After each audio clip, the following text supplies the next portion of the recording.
Adam Moore with PremierGuitar.com. We're here with Rudy Pensa, and he's playing a beautiful Pensa guitar.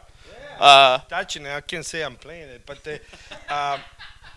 no, just when it's a new baby coming out of the, coming out of the oven, we had to play. I had to play. I had to basically give the blessing, and if it's good, and if I think it's a great guitar, I go out of the factory. You're gonna show us where these are made right now, right? Yeah, we're gonna show it with a big part of the guitar is made because we have different locations because we are on top of, and surrounded by studios here, and we can have those machines cut wood stuff like that. That would be in the actually West Coast.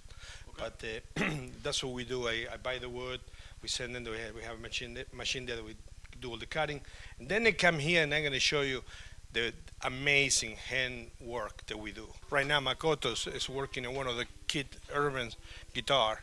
They actually was saved from the flood, and he had to play tonight, and he has an emergency, and Kid is a good friend of the shop, and so you're doing this emergency repair for a kid. Makoto's doing an operation right now. It's gonna require. How's the anesthesia doing? You did anesthesia and everything. Makoto says it should be done soon. When I wake up from the anesthesia, I think she's gonna be fine. Yeah.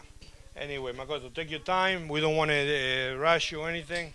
Another jewel of repairman. Also, Makoto's part of the Pensa custom shop department. Makoto's actually the less final setup and everything. That is him.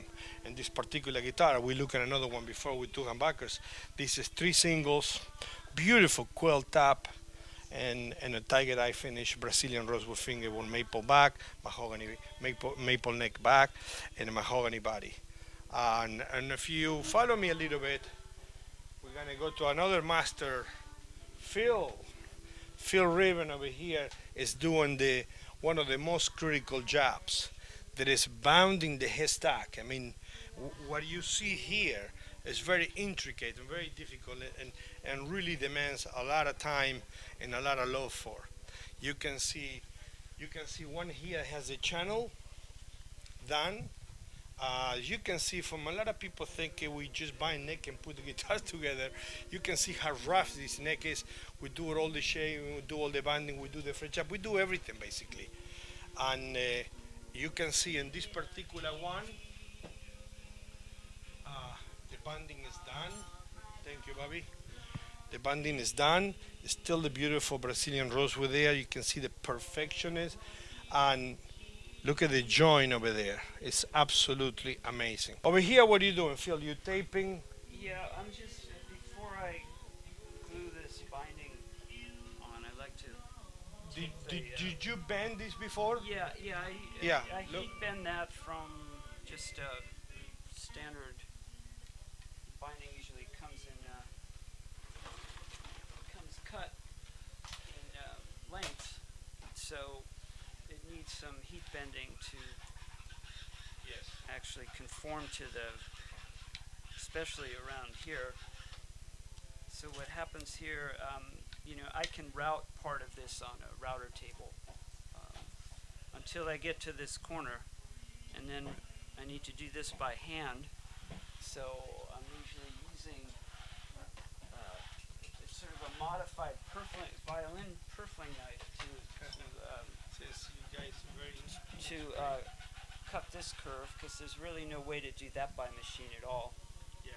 And then it gets chiseled out before I put the binding in the.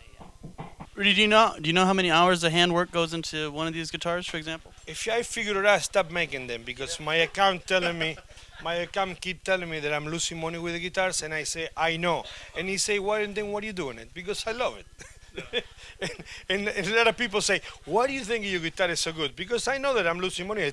I keep making them, and that's the reason. What I know, there is a pure love with these guys, and it's great, man. We get recognition from a lot of people. I mean, this is why I hope the shop can carry on, the actually guitar making, because unless you make a tremendous amount of guitars, but what we doing, 60, 70 guitars a year? Yeah, it depends on the year. Yeah, it depends on the year, but that's what I've been doing, but so much work. This is why, don't even think that I'm gonna figure it out how long it takes. Because I jump, not for the 4th floor, I go to the 11th floor and I jump. Look at what God has given us. It's basically, see how light it is? Listen, listen. See, Bobby before and another gentleman yesterday wants to review the guitar for the magazine. I was saying, come on, you guys chamber the bodies. No, we really specifically, we buy beautiful mahogany and we buy beautiful maple. And as you can see, book match, 2-piece. Actually, This is you won't- 1-piece. won't see this Woo! for a few years now. Yeah, this is amazing. This is 1-piece. Think about maple trees are not that big, guys. When you see a piece like this and it came from a wood piece like that, you know the tree was tremendous. This actually is gonna be like a Mark Knopfler's guitar. Right. 1-piece. This person wants a guitar just like Mark. It's a 1-piece mahogany also, no? This Looks like it. Yeah, actually is. Yeah. this Yeah, one. this is very rare. 1-piece. We keep buying wood, and when we find some nice wood, it's a lot of wood that we don't use unless it's something that we find the perfect match. We're really concerned about weight, balance, and like I told you before, acoustic sound before it's going to be painted. These guys, they will.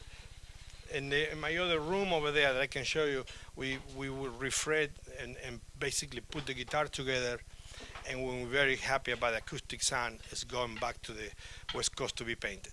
Again, so we are in New York City, and no vibration or noise allowed, and no fumes. Meaning we cannot paint here, we cannot cut the bodies, with the CNC machines. But most of the handwork, it's been done by these two guys that do an amazing job. Also, we also make 25 or 30 bases, maybe. Yeah, again, depends on Yeah. the year. Yeah, it depends. Yeah, of course. Well, let's. Can we go see that other room you were telling us about? I have the room over there. It's a body who come here and it's locked into these things, and later the neck goes over here, and we now imagine the guitar is there with the strings. Let's say 10 to 46. The customer.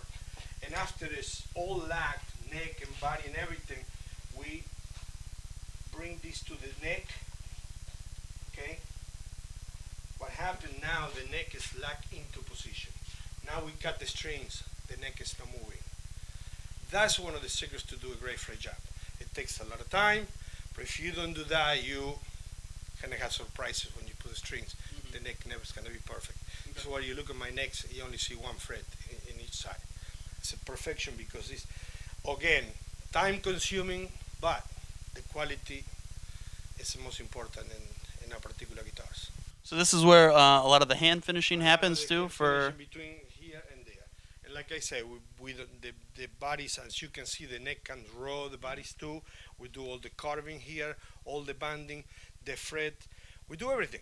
And then when the guitar is basically done acoustically, we take it apart and it's go back to be finished, come back, and now we put together. There's no surprises. Everything goes perfect. Everything is decided how it's gonna be. With the strings, the customers already order. And when it's made for the shop, we usually use 10s to 46. Unless somebody wants 9, which is very rare today.